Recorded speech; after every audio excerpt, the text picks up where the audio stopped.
চাঁদাবাজদের অত্যাচারে অতিষ্ঠ চাঁপাইনবাবগঞ্জের ব্যবসায়ীরা অভিনব প্রতিরোধ গড়ে তুলেছেন। দোকানে দোকানে রাখছেন লাঠি আর বাঁশি। কেউ চাঁদাবাজি করতে আসলে বেজে ওঠে বাঁশি, এগিয়ে আসেন অন্যরা, করা হয় সম্মিলিত প্রতিরোধ। চাঁপাইনবাবগঞ্জ প্রতিনিধি মোহাম্মদ নাদিম হোসেনের তথ্য ছবিতে ডেস্ক রিপোর্ট। হাতে লাঠি, মুখে বাঁশি, চাঁদাবাজদের বিরুদ্ধে এমনই অভিনব প্রতিরোধ গড়ে তুলেছেন চাঁপাইনবাবগঞ্জ শহরের উদয়ন মোড় এবং হুজরাপুরের ব্যবসায়ীরা।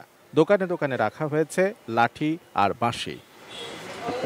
ব্যবসায়ীরা বলছেন ৮ থেকে ১০ জন চিহ্নিত চাঁদাবাজ নিয়ন্ত্রণ করে এই এলাকা। তারা সকালবেলায় ব্যবসায়ীদেরকে বেঁধে দেয় চাঁদার পরিমাণ, না দিলে মারধরের শিকার হন তারা, মেরে ফেলার হুমকিও দেওয়া হয়। ছোটখাটো ব্যবসায়ী থেকে শুরু করে উপরের ব্যবসায়ী সবাই মোটামুটি কিছু মুষ্টিমেয় কজনের অত্যাচারে আমরা অতিষ্ঠ। সুষ্ঠুভাবে ব্যবসা করব। আমাদের ব্যবসাতে যদি অন্যায়ভাবে কেউ কোনো চাঁদাবাজি করে কিংবা সন্ত্রাসী কোনো কার্যক্রম করে কিংবা আমাদেরকে হুমকি ধামকি দেয়, সে ব্যাপারে আমরা সবাই একসাথে হয়ে এটা প্রতিহত করব। আরএফএল অডিটর, বাঁকা হয় না, ফাঁকা হয় না, আর ভাঙা এক কথায় অসম্ভব।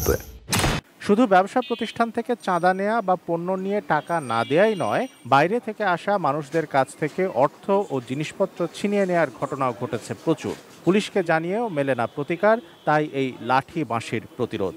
কিছু চাঁদাবাজ আছে, চাঁদা চাই, এই জন্য আমাদেরকে লাঠি বাঁশি ব্যবস্থা করে দেওয়া হয়েছে কমিটি থেকে। আমাদের নিরাপত্তার জন্য এটা আসলে করেছি। এক দোকানদার বিপদে পড়লে আরেকজনকে ডাকতে যেতে না হয়, বাঁশিটা বাজালে সব দোকানদার আস্তে আস্তে জেনে যাবে, সবাই চলে আসবে। কেউ খারাপ কার্যক্রম করতে গেলে ওকে আমরা ধরবো। অবশেষে পুলিশ বলছে, ব্যবসায়ীদের নিরাপত্তা দিতে যা যা করা দরকার তার সবই করা হবে। ব্যবসায়ীরা যেন লাঠি বাঁশি রেখে পুলিশকে সহযোগিতা করে। চাঁদাবাজের উপদ্রব যদি থাকে তারা আমাদের থানাতে অভিযোগ দিতে পারে। আমাদের এখানে পুলিশ সুপার মহোদয় আছেন, এখানেও অভিযোগ দেওয়ার সুযোগ রয়েছে, আমরা ব্যবস্থা গ্রহণ করব। ব্যবসায়ীদের দাবি সুফল মিলেছে। দোকানে দোকানে লাঠি বাঁশি রাখার পর চাঁদাবাজদের আর দেখা যাচ্ছে না।